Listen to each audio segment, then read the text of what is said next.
Well, we got us a little Geo Tracker here. It's not tracking very well because it looks to me like we got some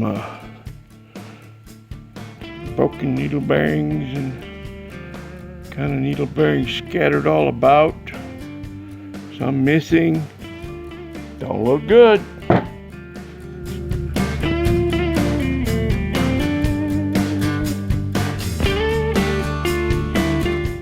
This is just so irritating how the world works these days. You know, all we need is this little bearing. This little needle, got little needle bearings in there. Just pop that in there. Pop in a new seal. Ready to go. But no, they won't sell you that little bearing and seal. Oh no, you gotta buy the whole, hub assembly in there. That's just wrong. You know, we need $15 worth of parts, and instead you got to buy $117 worth of parts. It's just wrong, I tell you.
In the last episode, we heard old Waylon say, I had an issue with one of my compressors running part of the time and not running part of the time. So upon further investigation, this is what I discovered.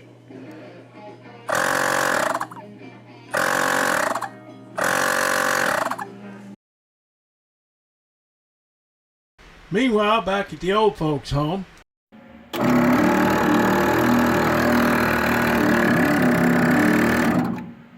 Okay, I got them working.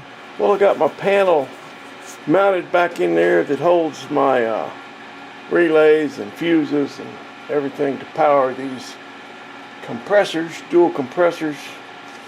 Oh, still got to wire this one. Still got to plumb this one back in. Make sure I don't get any tape on the inside of that. The pressure switch. I'm going to swap out the pressure switch. The one I was running. Where's the one I was running? Right here. The one I ran forever was a on 90 and off at 120. And I think that's a little low. You know, that's a little low pressure. So things don't happen real fast. You know, when you get to pick it up or whatever. I mean, it's quick enough because I put these restrictors on there. But I think I'm going to increase the pressure a little bit and see if I like that any better. I don't know if the compressors will run longer, higher pressure, or how that's going to work out. But what I got was, let's see, one I just had in there, I felt was a little bit high. That's a little high pressure. That's it comes on at 150 and goes off at 180. I don't think I need 180 pounds. I think that's kind of on the high side.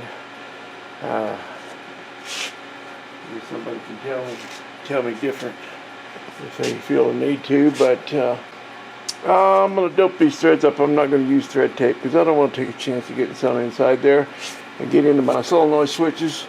That would not be a good thing. So I'm going to get some pipe dope and I'll get back with you. What I use on my airlines fittings is some stuff called Gasola. And that was recommended to me by a YouTuber, I do believe. and it's for use with like natural gas and propane, that sort of thing, and I like it real well. So that's what I'm gonna use, and always make sure that there's nothing on the end of that get inside anything. But we're gonna try this switch. This one comes on at 150 or 120 and shuts off at 150.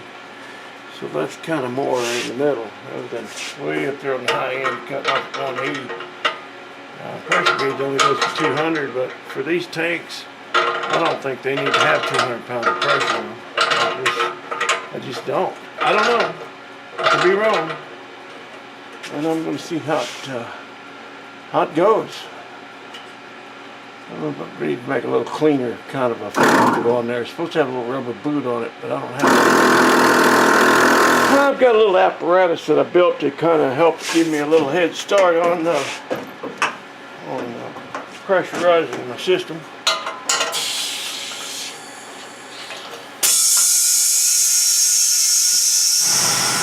I don't know if you can see that from my hose. The hose is just about to blow. Got a big bubble here on one side, and you know, I could swap it out. I got a barb, a fitting go in there. I could swap it out, but man, if this thing blows, it'd be a lot more exciting. We still got a little snow over there on the dark side of the moon, but over here in paradise, where the sun hits, it's all gone. And since it's gone, I can now move this trailer. I had it on the back of my truck and parked it here, and then we got a big snow, and it was here for weeks because I couldn't get up in there. That ground is some caliche, about as deep as you want to go, and if I take my truck back there, it'll sink down about 6 inches, and I really don't want to do that. So I'm going to take my tractor and go ahead and move this trailer. And I'm not going to make the fatal mistake that I made the last time. What happened was, I used to always keep a 2 5/16 ball. Got a hole in the top of my bucket there, and I'd always just keep it up there, and then when I needed, I'd move it down to the bottom of the bucket and hook onto this thing and drag it around. And somebody misplaced that ball. I don't know, but it wasn't in the toolbox, so behind the seat. It wasn't on the bucket, and I'm not sure what happened. But anyway, I finally went to Harbor Freight, and I spent the big bucks. Boy, I spent like $10 and something, and got the right size ball for this trailer. And what my fatal mistake was the last time, y'all know what happened last time. Well, I just stuck a 2-inch ball in there, and I thought I could get away with it. Are you stupid or something? And I have before, but that don't mean it's right. So, by doing the wrong thing, as I often do, I used that 2-inch ball and picked this thing up, and it bounced off of it, and old Jimmy caught the brunt of it.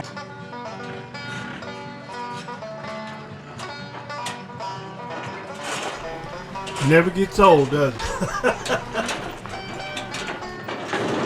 But it didn't even put a dent anywhere in it. Didn't even scar the bumper on that thing. That thing's so tough. It was all beat up like that before the trailer ever hit it. It was kind of comical, actually. But it pays to grease your wheel bearings, don't it? Because that thing went straight as a string. And if I had not been on top of those wheel bearings, it may have veered a little bit, and it could have veered into something that I really wouldn't want it to hit. You know, a couple things here I just really wouldn't want it to hit. But it didn't hurt old Jimmy. It didn't even hurt his feelings. But I did spend the big bucks, like I said, and I got the right size ball. So I'm going to go ahead and hook on and move this trailer around, get it out of the way, because we're getting kind of busy around here. I've been real busy gearing up for grafting, and Victor's on his way. He's driven up from so I could take this Mexico to San Diego, and I think crossing the border today sometime, and he's gonna visit with his kids maybe a day or two, and then come on this way. So he'll be here before the end of the week, and we'll start crack-a-lacking. Yeah.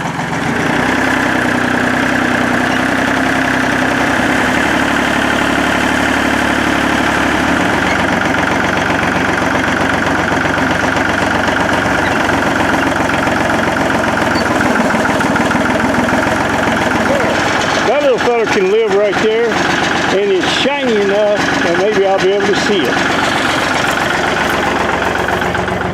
And I need to go ahead and ditch this snowblower too, because I think we're done with it for this year. This is the opposite of last year. Last year we had a couple feet of snow along about this time. But I'm not going to do it right now because the sun went down and it's getting nippy out here, and I've got another chore that I need to get done before it gets dark. I'll take y'all with me. You guys can supervise.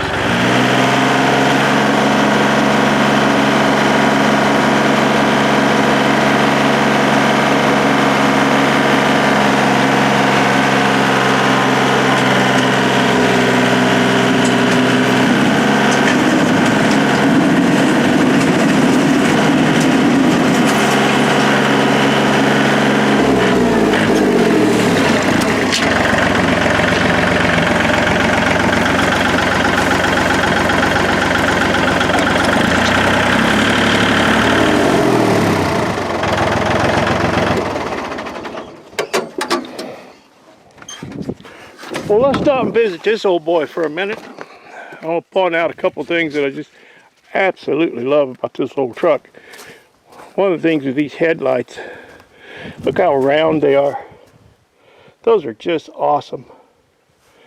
I got to clean them up because I duct taped them when I brought it home. I just didn't want to take a chance on a piece of gravel flying up and breaking those. You know, those have been there since 1938. Another thing I like about this, I wish I had two of them, but it's got this glass reflector. That's really cool. And this whole thing is built with the old square nuts. This is an old wheat hauler. This is a wheat bed. You know, those have been there a long time. And back here on the back, this is brass, I believe, or bronze, brass maybe. Well, whatever it is, it's been welded on, so I don't know. Cox Manufacturing Company. Can't tell where it's at, where it's from, but this is pretty awesome too. Look at these old cast iron stake pockets, and they're all there. Isn't that awesome? Those square nuts. But that's amazing that they're all there. And something I learned about this truck, Jeff Bradshaw was the first one to mention it. That guy seems to kind of know his stuff, you know. Whatever he says, I kind of take it to the bank. I've been watching him long enough. And he said this should have a Pontiac engine in it. Well, I've since learned that GMC used, well, let me back up. When I opened the hood on this, it just floored me because I expected to see an old Chevrolet inline overhead valve 6. And they're kind of like the Rockabilly, you know, that era. And I never knew that GMC made a flathead. Well, actually they didn't, but they borrowed them. So what they did was use Oldsmobile flatheads up until 1938. And in 38 they used a Pontiac flathead. And then by 39 they had developed their own 6-cylinder engine. That was more like the, well, it was its own engine. It was their engine, I guess, GMC. It wasn't the 216. It was something else. But I think that's pretty cool that that's a one year only engine. And Kerwood's going to use that engine and probably that running gear. He likes those wheels. He really likes those wheels. I do too. They're just cool looking, but I said, well, it's going to cost a fortune to put rubber on them. And yeah, but it's only money, you know. You can't take it with you. So there we go. All right, I'm going to get this thing to the house.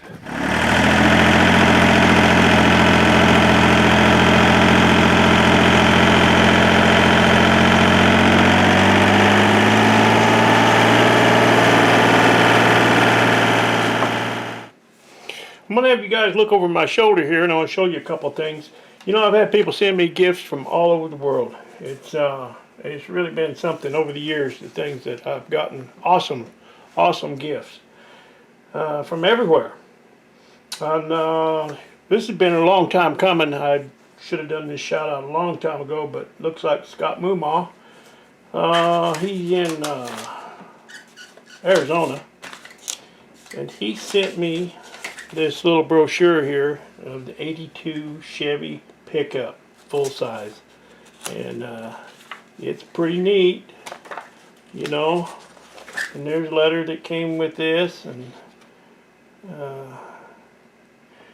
my favorites of your brood of vehicles is Old Fred and Blue Diamond. Say hi to Kerwood for me.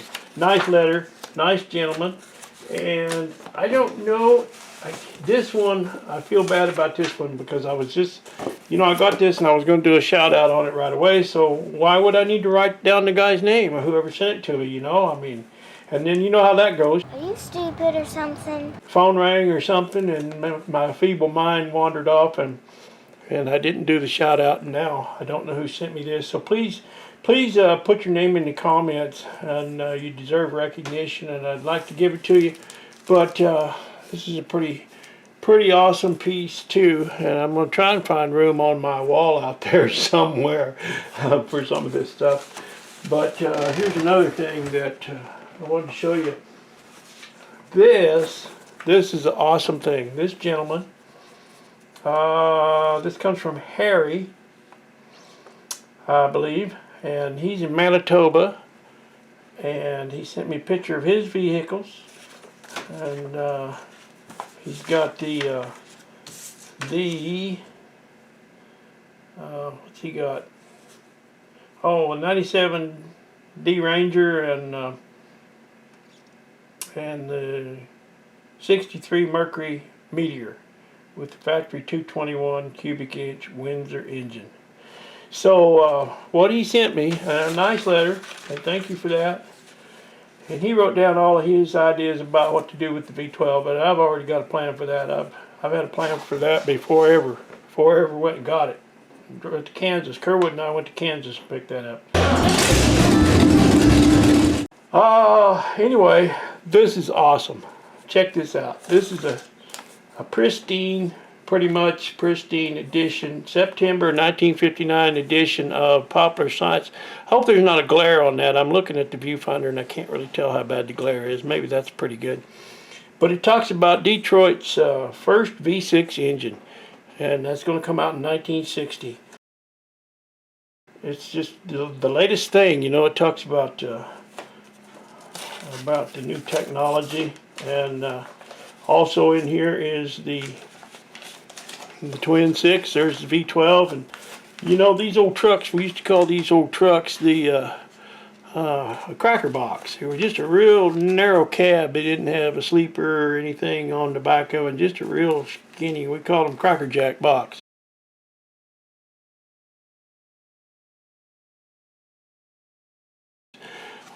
Some of you guys will remember that, but talks about low contour, fits Twin 6 neatly under seat of exceptionally short cab. General Motors considers its new family of engines the first major progress in U.S. truck engine design in more than 20 years. So wonderful magazine. I have really been enjoying this. There's your brand new Sunbeam Alpine, and tells about the engine that's in that. And then we got the new ideas from the inventors, and I got a kick out of this one. Down here, this one shows retractable fins, retractable tail fins, like, you know, the old caddies had in 59, 60. So they would lower down, so when you're backing up, and you'd be able to see over the fins. That's how tall they were. I don't know, it's got a lady behind the wheel. Now, I'm not saying anything about that, but for some reason they thought they needed to lower the fins down so somebody could back it up. Anyway, wonderful, wonderful gift. And there's just lots of really good reading in this, and it's just so much fun to look back at what the latest technology was in September of 1959. So thank you so much, Harry, for that. This came today. I don't know what's in it. It looks like it comes from Hebron, Kentucky, something like that.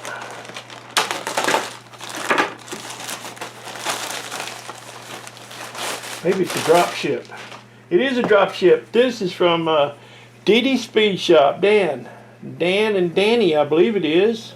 Look at that. That is so cool.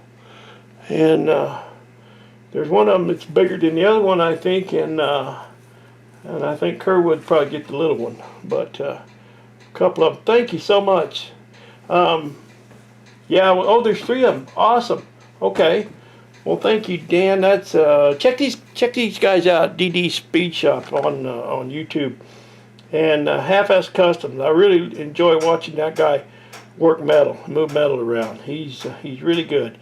Yeah, both these guys are good. Dan is just a go-getter, man. He gets more done before breakfast than most people do all day. I expect he works a full-time job, and he goes out there in the evenings, and man, he just knocks them out. You know, he built this car.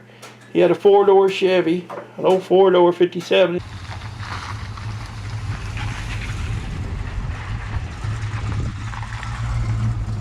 And he turned it into a 2-door.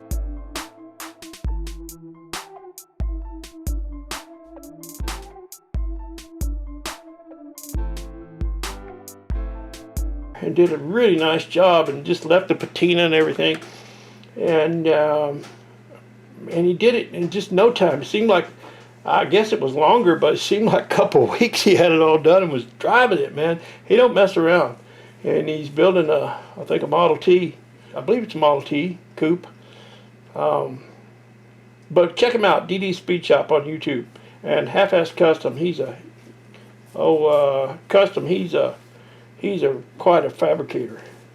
So, good stuff, man. Thank you so much. I really appreciate this. That's how you fold them, you know, just back, just like it was. Perfect. I'll fix that a little bit later on. Sure I will. I'll wear it. Oh, Mr. Heavy Chevy mentioned that he hadn't seen me wear it. His the pullover, the hoodie that he sent me. And I did wear it in another video, but then that video I wound up taking down because I was fighting with YouTube about about their algorithms and telling me my video wasn't suitable and this and that. You know, man, I can't fold that thing, so I'll just have to wear it.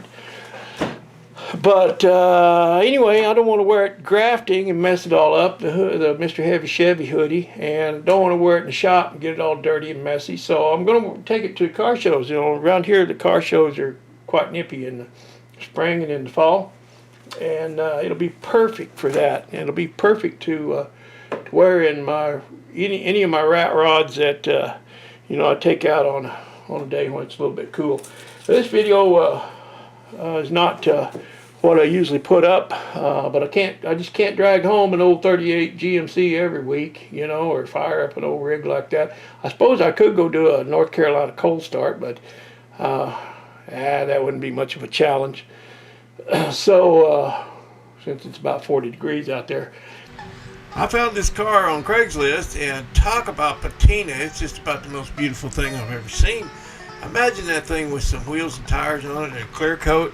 Oh, I sent it out to Chevaholic and Mr. Heavy Chevy and Robo Frank and told them that my birthday was coming up and maybe they'd all want to pitch in and get together and get this car for me, you know, but I didn't hear back from anybody except for Robo Frank, so I guess it's not going to happen. Robo Frank said he could start a GoFundMe campaign, but he said I don't think that many people like you, so I guess he wouldn't go anywhere. Anyway, it was just a thought. Okay, that's enough out of me, maybe too much, but I'm going to get on out of here and just leave you with this thought. If you haven't subscribed to this channel yet, You might want to do that. I don't know. Just a thought.